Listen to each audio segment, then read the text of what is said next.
morning. Today on Love Meeshh, I'm going to be talking about anxiety, and this will probably start off a series that I want to do. We'll discuss things that I wish I had known when I started my mental health journey, in hopes that you or someone that you love will benefit from the knowledge that I have gained along the way. So stay tuned if you want to hear about me almost fighting in a club, if you want to see some cute videos of Rexy and me at the store, or if you'd like to experience my subpar acting, that will all be in this video ahead of you. So before we get started, don't forget to click the little bell thingy, and that will tell you when I post new videos. And if you haven't subscribed already, what are you waiting for? I hope that you're having a good day, and let's get into it. So social anxiety is something that I knew I had before I even went to therapy. I actually went to therapy so I could figure out how to overcome it or to better deal with it. And so I'm just gonna name maybe 3 places that I remember causing me a tremendous amount of fear and anxiety. And I wanted you to think, if you are someone that can relate, or if you have a loved one who you know struggles sometimes with big social environments, to share this video with them so that they can use some of the tips that have helped me better improve my life. And yeah.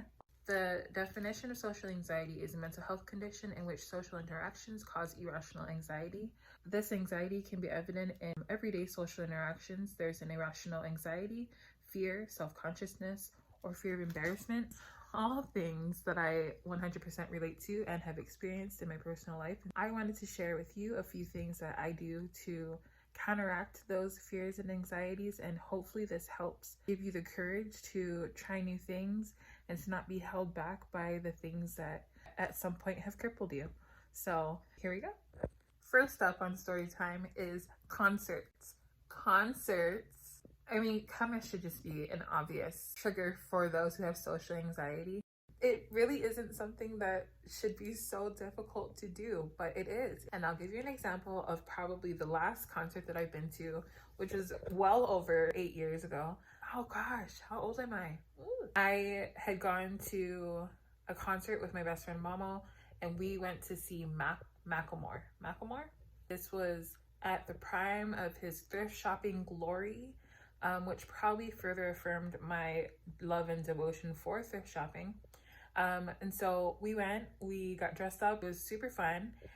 And it wasn't until I was inside that I realized my flight or fight instincts were really starting to kick in. Here we are, we're in this club with a million other people, all waiting for macklemore to come out.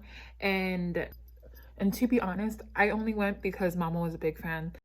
And it was so much fun until we started making our way to the front, and the crowd around us started to get tighter and tighter and closer into my personal space. And then I could feel it. I could feel my heart racing and my inability to concentrate on anything that was going on around me. There was a moment while we were in the concert that a girl had started bumping into me because she was drunk out of her mind. And at first I was like, you know, like, sis. But by the 3rd time, sis over there had spilt her drink on my brand new shoes, and I like lost my mind. And so I very unkindly told her to get it together and move away. If you know me, you know that I'm not super aggressive. I'm actually really nice. But when I'm experiencing social anxiety or anxiety in general, my ability to process things and to think clearly aren't always there. And so in that moment, if homegirl didn't get up and move, I probably would have fought her.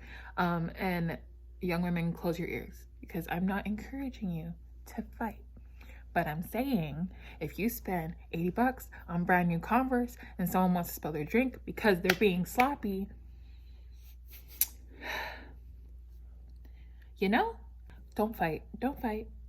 But also, yeah, no, just don't fight. That was probably the last concert that I've ever been to. I probably didn't fight that day because Mama is so level-headed and was like, look, you need to rein it in, you know? But had I had I been with different influences, or under the influence, if that's your thing, like had I been in a different state of mind with different friends, that would have been a very, very different situation, and I'm glad that it wasn't. So if concerts or big crowded places are important to you, make sure that you bring someone who you know is a safe person for you. So for point number 2, I really wanted to do a live reenactment of an experience that I had, because I feel like this will help you understand why this is so important. So number 2 is ordering food in a drive-through. Ordering something can often cause a lot of anxiety, at least for me, especially if the person on the other side either can't understand what you're saying, doesn't understand your accent, or if you hear a change in their voice when they sound like you're bothering them. This has caused me so much anxiety. And so I hope you enjoy my acting skills for the next 0.5 seconds, because this is a story that I want to tell you. Hello, thank you for coming to Jack in the Box. How may I help you? Hi, could I have 2 orders of tacos? A jumbo jack and a side of ranch, please. What did you want on the side? Ranch? What? Buttermilk? What did you say you wanted on the side? Ranch?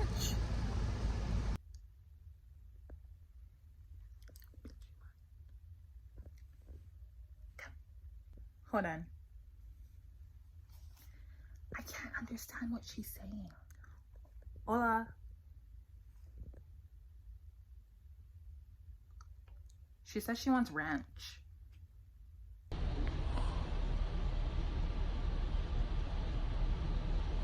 So I hope that you enjoyed my reenactment of a very awkward conversation that I had with a fast food worker. So here's my tip. For those of you who have a hard time ordering things through a drive-thru or calling people on the phone, making a phone order for food, my advice to you is to, 1, look at the menu ahead of time and write it down on your phone what you want to order. It probably seems silly to you guys, but for me, this has been a big thing, so that I just have to read my order off of my phone, so I'm not stumbling over my words and I'm not panicked when they don't understand what I'm saying. I just repeat what I'm saying and hope that they understand. I may have had to explain that ranch or buttermilk or literally anything that was on the package on the ranch sauce, what that meant to them, but it's okay. And also, pro tip, it doesn't matter. You are paying for a product and you deserve to have the right product delivered to you. So write down your order, ask your family and friends to know what they want before you order. And if you don't get it right, it's fine. It's fine. You don't have to worry about it. Nothing bad is happening. And it doesn't matter if the person in Jack in the Box doesn't like you, because you probably won't see them again. So I know some of you are probably wondering, if going through drive-thrus causes so much anxiety, why don't I just buy my groceries at a store? Well, number 3 is grocery shopping. For a really long time, Helton and I would only go to Winco because it's open late, and we would go around 12 to 1 to get our groceries. And I mean, as much fun as it is to do a midnight grocery run, I still hated the fact that I was so scared to go to a store in the middle of the day, and I felt really guilty when I would send him in to go do things. And so our last tip is take advantage of all of the online ordering things that we have available to us currently. I know that Walmart has a grocery pickup that you can do. They also do delivery. Costco does delivery, and Fred Meyer and Safely are also doing grocery pickups where you can just drive up and they put the groceries in your car and I'm like, peace out. Another helpful tip that I use quite often is to go grocery shopping, not only with like a friend or your significant other, but bring a kid along. And I mean, I know that sounds crazy, and I mean, for some people it probably gives you more anxiety, but I know personally that when I would go grocery shopping or to the store with Rexy, my entire focus was on him. And because it was on him, it made me less anxious about anyone around me and what they were thinking and what was going on. And so if you have a kid available and you want to go do things during the day and you think you can brave it with a child in your car, I do suggest bringing someone that you can focus your attention on so that you're not so worried about the people around you and what's going on. I would just like to add a small disclaimer that if your child is younger than Rex is at that age and they cry a lot, it definitely will add to your social anxiety, and then I do not recommend adding that. Just add a friend or put some earphones in so you can't hear anyone else. One of my favorite things to do is to rewatch videos and listen to Rexy's little laugh like you had just seen. There are some days that I can look through old videos and reminisce and be okay, and then there are some days that I can't. I know that I had mentioned wanting to talk more about grief, and I promise you guys I will get to that eventually. But for now, I'm going to continue to practice good self-care and know my limits. I do want to share a few things about anxiety and other things that I have more control over in the moment, and so if you can think of anyone that would benefit from any of these messages today, please don't forget to share it with them. And if you could give this video a big thumbs up, I would greatly appreciate that. Don't forget that you can DM me on Instagram at love_Meeshh with 2 H's, and let me know if you have any questions, suggestions, or you just want to talk, because I'm here and I'm listening. Don't forget to be patient with your loved ones. Stay safe, be kind, and I'll see you next time.